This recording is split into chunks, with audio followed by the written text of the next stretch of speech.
ली शुआन की कहानी एक मानसिक अस्पताल से शुरू होती है, जहां उसे पता चलता है कि वो इतिहास का सबसे खतरनाक मरीज बन चुका है। उसे अस्पताल की सबसे गहरी और सुरक्षित कोठरी में बंद कर दिया गया था। चारों ओर मोटी कंक्रीट की दीवारें थीं और बाहर निकलने का कोई रास्ता नहीं था। तभी उसके सामने एक रहस्यमयी सर्वाइवल गेम प्रकट होता है। इस गेम में जीतने पर जीन मजबूत होते हैं और खास आइटम मिलते हैं, लेकिन हारने पर उम्र कम हो जाती है। उसी समय उसके कानों में एक दिव्य आवाज गूंजती है। ऑल टैलेंट सिस्टम सक्रिय हो चुका है। खुशी से भरकर ली शुआन पूछता है, सिस्टम, तुम्हारे पास कौन कौन सी शक्तियां हैं? सिस्टम शांत स्वर में जवाब देता है, मैं तुम्हारे लिए सभी प्रतिभाओं को अनलॉक कर सकता हूं। तुम्हें सीधे एसएसएस रैंक की प्रतिभा प्राप्त होगी। दुनिया के बाकी खिलाड़ियों से 3 दिन पहले गेम में प्रवेश करने का मौका पाकर ली शुआन बिना देर किए टेलीपोर्टेशन पोर्टल में प्रवेश कर जाता है। उसके सामने वीरान और डरावने खंडहर फैले हुए थे। फिर सिस्टम की आवाज आती है, बधाई हो, आपको एसएसएस रैंक प्रतिभा स्थायी अदृश्यता प्राप्त हुई है।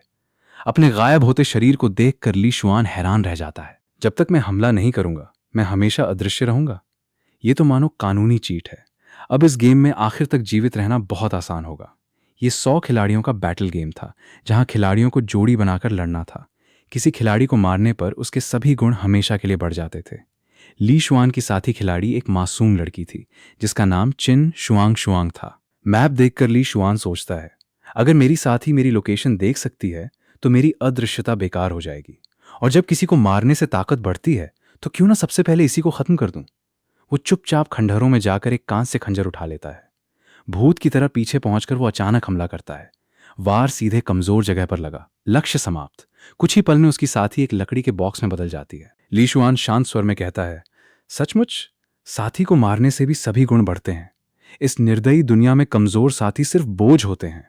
उधर असल दुनिया में लौटकर चिन शुआंग शुआंग गुस्से से भर जाती है। हद हो गई, मुझे मेरे अपने साथी ने मार दिया। वो कसम खाती है कि अगली बार गेम में प्रवेश करते ही सबसे पहले अपने साथी को ही मारेगी। इधर ली शुआन अपनी स्थायी अदृश्यता की वजह से पूरे खंडहर का सबसे खतरनाक शिकारी बन चुका था। घटती हुई खिलाड़ियों की संख्या देखकर वो मुस्कुराता है। इस गेम में कोई भी मुझसे नहीं बच पाएगा। असली कत्लेआम अब शुरू होगा। उसे एक कांच से हेलमेट और लोटस टैब नाम की स्किल मिलती है। 4 स्किल स्लॉट देखकर वो हंसते हुए कहता है, लगता है 3 छोटी स्किल और एक अल्टीमेट स्किल मिलेगी। इसके बाद वो जंगल में प्रवेश करता है।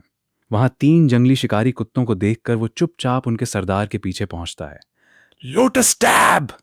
लगातार 3 घातक वारों में सरदार तुरंत मर जाता है। बाकी कुत्तों को भी वो आसानी से खत्म कर देता है। उनकी जगह एक ट्रेजर चेस्ट प्रकट होती है। 3 विकल्पों में से वो सबसे कीमती डैश स्किल चुनता है। वो मुस्कुराकर कहता है, शुरुआत में अपने साथी को मारना बिल्कुल सही फैसला था। बाद में एक फार्म हाउस में उसे चांदी की लंबी तलवार मिलती है। वो हेवी स्ट्राइक स्किल लगाता है और उसकी ताकत पहले से भी ज्यादा बढ़ जाती है। तभी बाहर किसी के कदमों की आवाज आती है। एक खिलाड़ी कहता है, मेरी तेज सुनने की शक्ति के अनुसार अंदर कोई नहीं है। उन्हें क्या पता था कि ली शुआन अदृश्य होकर वहीं मौजूद है। वो अचानक हेवी स्ट्राइक का इस्तेमाल करता है और एक ही वार में दोनों खिलाड़ियों को खत्म कर देता है। उसके सभी